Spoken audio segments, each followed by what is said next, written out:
All right, you ready, Noah? So the first story is titled Doctor Who, The Runway TARDIS. It was Lizzie's first day at her new school, and she didn't know any of the other kids. So at lunchtime, she sat at the table by herself. When Lizzie came home, she made a dozen peanut butter sandwiches and stuffed them back into her backpack. I hate my new school, she said to her parents. I don't have any friends there. I'm running away to be with my old friends. And Lizzie marched into the woods behind her house, and she wondered how she would find her way back to her old neighborhood. Then she saw something strange in the distance. It looked like a big blue box. What could it be? And Lizzie pushed the door open and peered inside. The box was bigger on the inside.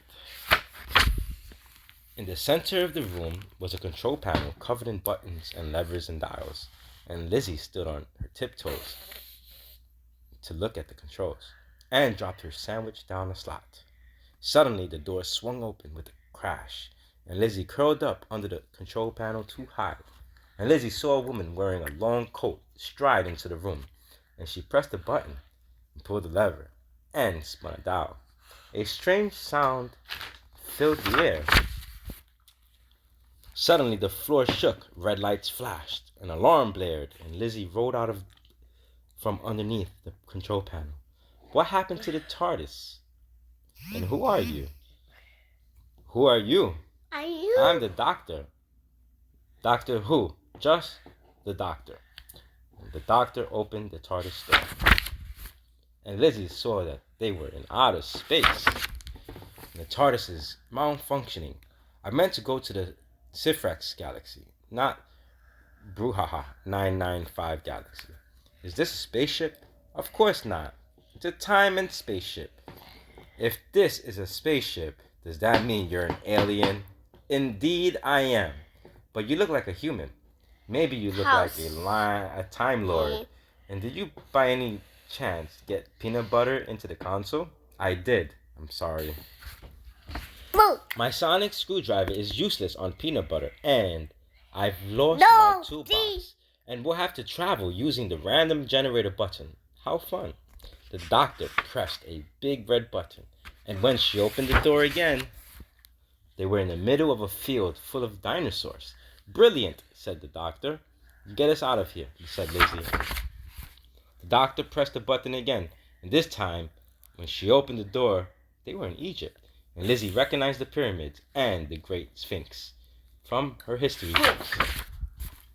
Next, the TARDIS traveled to a coral reef in the tropical sea, and Lizzie counted the fish as they swam past the window. She had never seen so many different kinds. Finally, the TARDIS landed on the surface of an alien planet. Brilliant, said the doctor. This is planet Plorp. The Glorp are fantastic engineers, and they'll be able to help us fix the TARDIS. The doctor and the Glorp got to work, and the Glorp brought their tools into the TARDIS, and the air rang with sounds of sawing, hammering, and drilling, and Lizzie and the smallest alien, Blorp, watched them work. No, that won't do it at all. This thing just won't come off. Can you hand me one of those wibbly wobbly bits? No. Something in your bag smells delicious, said Blorp. I packed sandwiches, said Lizzie. Want one? This is the best thing I've ever tasted, said Blorp. Suddenly, everyone stopped working. Something was wrong. We need to reverse the polarity of the time configurator, the doctor said. And I can't do that without a neutron flow converter. We have to go halfway across the galaxy to find one of those. But Lizzie had an idea. I know how to fix the TARDIS. Lizzie helped Blorp over the control panel. Blorp was the only one small enough to squeeze into the slot. Blorp followed the smell into the sandwich and ate it with 2 giant bites. The doctor pressed a button, pulled a lever, and spun a dial. A strange sound filled into the air. Vorp, vorp, vorp. No alarms blared, no red lights flashed. Brilliant, said the doctor. You fixed the TARDIS. And it was time for Lizzie to go home, and everyone hugged goodbye. Goodbye, Blorp. Goodbye, Lizzie. I wish I could go to Earth with you. and Lizzie was sad to be leaving the doctor and the glorp behind. You know, Lizzie, said the doctor, I travel through space and time helping people, so I have to say goodbye to old friends all the time. And I know how hard it is to start over. Why? Do you ever get lonely? Lizzie asked. Everyone gets lonely sometimes, said the doctor, but I make new friends wherever I go, and I never forget the old ones. Goodbye, doctor. Goodbye, Lizzie. When the doctor opened the TARDIS doors, Lizzie was amazed to find that no time had passed, and she ran home as quickly as she could. And we thought you were running away, said Lizzie's mother. I did run away, said Lizzie, and I made friends with the doctor and the Glorp from Planet Glorp.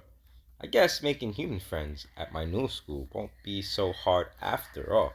And Lizzie ran up to her bedroom and unzipped her backpack, and inside was one last peanut butter sandwich and Blorp. Bye-bye. They split the sandwich and had the best sleepover ever. You like that story? Bye-bye. You ready for the next story? Yes. All right.